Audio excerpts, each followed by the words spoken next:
যে বৰ্তমান যিটো অসমৰ ৰাজনৈতিক প্ৰেক্ষাপট সেয়া উন্নয়ন বাদ দি অসমৰ যিবোৰ মূল ইছ্যু আছে নিবনুৱা সমস্যা মূল্য বৃদ্ধি ৰোধ এইসমূহ ইছ্যুৰ পৰা আঁতৰি চৰকাৰখনে বা যিখন শাসকীয় দল তেওঁলোকে একেবাৰে সম্পূৰ্ণ ধৰ্মীয় মেৰুকৰণেৰে অসমৰ ৰাজ্যখন পৰিচালিত কৰি আছে উন্নয়ন বাদ দি সকলোতে মিয়া হিন্দু মুছলমান চিনাকি অচিনাকি মানুহ এইবোৰৰ মাজত মানুহ পলাৰাইজেশ্যন কৰি মানুহৰ মন মগজু মূল ইছ্যুসমূহ ডাইভাৰ্ট কৰাৰ কাৰণে এটা সাম্প্ৰদায়িক বাতাবৰণ এটা ধৰ্মীয় মেৰুকৰণেৰে ৰাজনৈতিক প্ৰেক্ষাপট চলি আছে।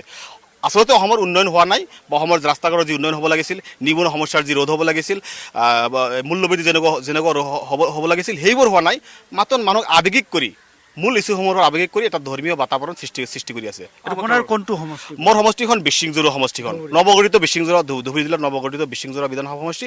এইখন আগতে 22 দক্ষিণ চিনেমা বিধানসভা সমষ্টি আছিল। কেইখনমান সমষ্টি সংমিশ্ৰণ কৰি অসমৰ ভিতৰত আটাইতকৈ ভৌগোলিকভাৱে বিচ্ছিন্ন এখন সমষ্টিৰ জন্ম দিছে সেইখন বিশিংজোৰা বিধানসভা সমষ্টি। এই সমষ্টিখন 4জন বৰ্তমান বিধায়ক আছে কিন্তু সমষ্টিখন একেবাৰে চৰ্চাপুৰী এলেকা ৰাস্তা ঘাট নাই যিমানখিনি উন্নয়ন হ'ব লাগিছিল শিক্ষাৰ ব্যৱস্থা নাই কোনো হস্পিটেল নাই বেংকিং কোনো ছিষ্টেম নাই এইখন সমষ্টিখনত যিকেইজন জনপ্ৰতিনিধি এই সমষ্টিখনৰ অন্তৰ্ভুক্ত আছে তেওঁলোক কোনে এখন জনপ্ৰতিনিধিয়ে যিখিনি কাম তেওঁলোক কৰিব লাগিছিল তেওঁলোকে কৰিব পৰা নাই। গতিকে সম্পূৰ্ণৰূপে গোটেইকেইজন জনপ্ৰতিনিধি ব্যৰ্থ হৈছে। গতিকে হয়তো অনাগত দিনত সন্মুখত যি নিৰ্বাচন হ'ব এই নিৰ্বাচনে আমি হয়তো বিকল্পভাৱে উপযুক্ত প্ৰাৰ্থীৰ সন্ধান হয়তো ৰাজ্য কৰিব। পূৰ্বৰ দক্ষিণ শালমৰা সমষ্টি আৰু বৰ্তমানৰ বেচিং জৰুৱা সমষ্টি আচলতে ভোট বেংক হিচাপে ব্যৱহাৰ হৈ আছে নেকি স্বাধীনতাৰ পিছৰ পৰাই? পূৰ্বৰ দক্ষিণ বিধানসভা সমষ্টিটো আমি ভোট বেংক আমি যিহেতু গোটেইখিনি সংখ্যালঘু ধৰ্মীয় সংখ্যালঘু মানুহ ইয়াতে 10% মানুহ ধৰ্মীয় সংখ্যালঘু সম্প্ৰদায়ৰ পৰা বিলংছ কৰোঁ আমি। আগতে আমি ভোট বেংক হিচাপে আছিল কংগ্ৰেছৰ ভোট বেংক হিচাপে ইউডিএফৰ ভোট বেংক হিচাপে এতিয়াও এইবাৰ নিৰ্বাচনতো তেনেকুৱা এটা আমি ছিষ্টেম দেখি আছোঁ যে আমাক মাত্ৰ ভোট বেংক হিচাপে ব্যৱহাৰ কৰা হয়। আমাৰ যিবোৰ মৌলিক সমস্যা ৰাস্তা ঘাটৰ সমস্যা শিক্ষাৰ সমস্যা হস্পিটেল নাই বেংকিং ছিষ্টেম নাই যিসমূহ আমাৰ মৌলিক সমস্যা আছে এই সমস্যাসমূহ কোনো এখন চৰকাৰ বা জনপ্ৰতিনিধিয়ে গুৰুত্ব নিদিয়ে মাত্ৰ ভোট বেংক। আপোনাৰ ওচৰলৈ আহিছোঁ। আপোনাৰ সমষ্টি কোনটো আৰু এখেতে যিটো উল্লেখ কৰিছে ভোট বেংক হিচাপে ব্যৱহাৰ হৈ আহিছে স্বাধীনতাৰ পিছৰ পৰাই আপুনি কি ভাবে? পোনপ্ৰথমে আপোনালোকক ধন্যবাদ জনাইছোঁ। মই বাইবাৰ জন্মগতভাৱে মোৰ যিটো সমষ্টি হয় আগত আছিল 22 দক্ষিণ চালমাৰা এতিয়া 9 নং বিশিংজোৰা সমষ্টি। এইটো সমষ্টিত চাব গ'লে ডেভেলপ টোটালি নাই কাৰণ আমাৰ তাতে না ভাল এখন হস্পিটেল আছে না এখন কলেজ আছে না এখন ৰাস্তা ঘাট আছে। যদি আপুনি চাব পাৰে ফৰ এক্সাম্পল আমাৰ যিটো বিশিংজোৰা কানেক্টেড ধুবুৰীৰ পৰা যদি আলমগঞ্জৰ পৰা চাই ফুলকাটিৰ এইটো ব্ৰিজ আছে সেই ব্ৰিজটো যোৱা 2019 চনতে এষ্টাব্লিছ হৈছিল বাট সেই ব্ৰিজটো আজিলৈকে আপুনি চাব আধাখিনি হৈ তাতে ক'ব গ'লে বন্ধ হৈ আছে। এটা বা দুটা লেবাৰে কাম কৰি আছে এতিয়ালৈকে কামটো হৈয়ে আছে আৰু যিটো সেই ঠিকা পোৱা যিজনে পাইছে সেইটো শুনামতে সেইটো আমাৰ ৰানিং চৰকাৰৰ কোনোবা এজন XMLA আছিল। তো সেই কামখিনি যদি কৰি দিয়ে আমাৰ সেইটো সমষ্টিৰ উন্নত হ'ব বুলি ভাবোঁ। জাষ্ট ৰাস্তা ঘাটখিনি আৰু বাকী যিখিনি আছে আমাৰ যিখিনি জনপ্ৰতিনিধি হয় তাত অকল আমাক ভোট বেংক হিচাপে ইউজ কৰে বাট সেইখিনি যে নিৰ্বাচনৰ সময়ত কেৱল উন্নয়নৰ কথা কয় উন্নয়নৰ ফুলঝাৰি মাৰি তেওঁলোকে ভোট সংগ্ৰহ কৰে। সেইটো যেতিয়া ইলেকশ্যন আহে তেতিয়া বহুত কিবা কিবি কয় কিন্তু ইলেকশ্যন যোৱাৰ পিছত আৰু আমাৰ লগত সেইটো ক'ব গ'লে কমপ্লিট ডাইৰেক্টলি ডিছকানেক্ট হৈ যায়। আৰু যদি আমাৰ লগত কিবা কানেক্টত থাকে আমাৰ যদি কোনো আবেদন প্ৰতিবেদন শুনে তেতিয়াহ'লে ডেভেলপ হ'ব কিন্তু যেতিয়া নিৰ্বাচন আহে তেতিয়া বিভিন্ন ধৰণৰ জনপ্ৰতিনিধি তাত যায় যোৱাৰ পিছত আমাৰ পৰা ভোট লোৱাটো শেষ তাৰ পৰা আৰু ডাইৰেক্ট কানেক্ট হৈ যায়। আমি যেনেকুৱা যে ভোট বেংক হিচাপে নহয় তাহাঁতৰ ভোট দিলেই তাহাঁতে ভাল পায় ভোট নিদিলে ভোট শেষ আমি বেয়া বস্তু। ভোট শেষ হ'লে সকলো প্ৰতিশ্ৰুতি হৈ ৰয়। আপোনাৰ ওচৰলৈ আহিছোঁ।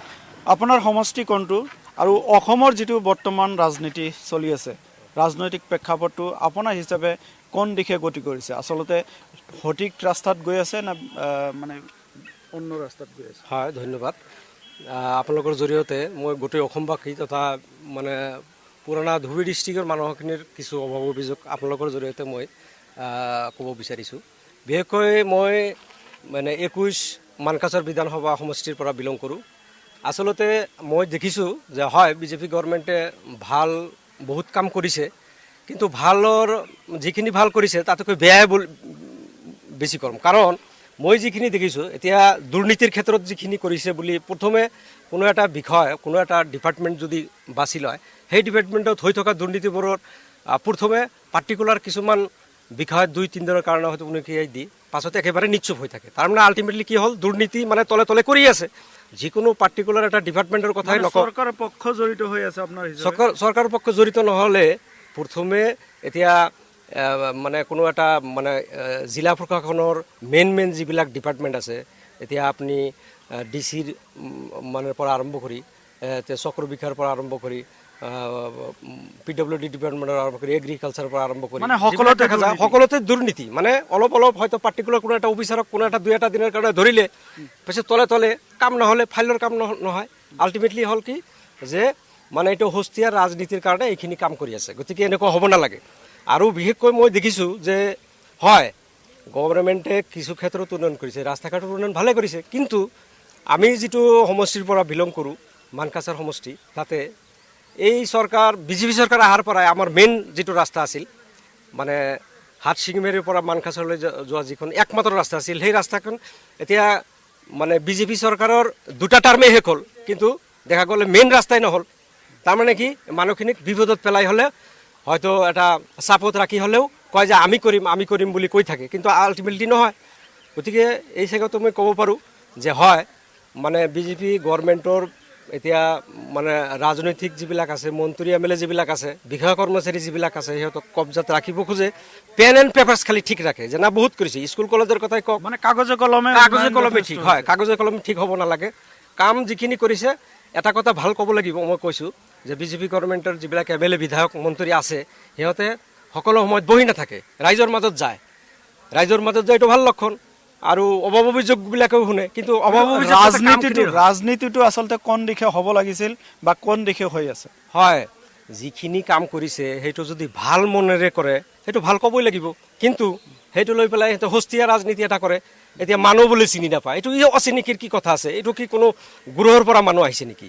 কোনো ছেটেলাইটৰ পৰা আছে নেকি আজিকালি আজিৰ দিনত অনুপৰ মানুহৰ ভৰ ওলাব পৰা অৱস্থা আছে তাতে আকৌ বোলে অচিনাকিৰ কি কথা আছে আল্টিমেটলি কিছুমান মানুহক এটা টেন্স ক্ৰিয়েট কৰে অচিনাকি বুলি কয় যে অচিনাকি এইবিলাক আচলতে সেইবিলাক কথা নহয় মানে কিছু মোৰ বোধেৰে মই কথাখিনি কৈছোঁ মোৰ বোধেৰে অচিনাকি বা চিনি নাপায় এইটো টাইম টু টাইম এইটো চেঞ্জ কৰি আছে এটা সময়ত বাংলাদেশীৰ লেবেল লগাই দিছিল মানে অভিভাৱক বুলি কৈছিল মুখ্যমন্ত্ৰীয়েও কৈছে এনেকুৱা 80% বাংলাদেশ মূলক মানুহ আছে নাই এইটো মিছা কথা মুখ্যমন্ত্ৰী নিজেও জানে তেওঁৰ মোৰ বোধেৰে গোটেই অসমৰ চব জাগাতে তেওঁৰ পদচিহ্ন আছে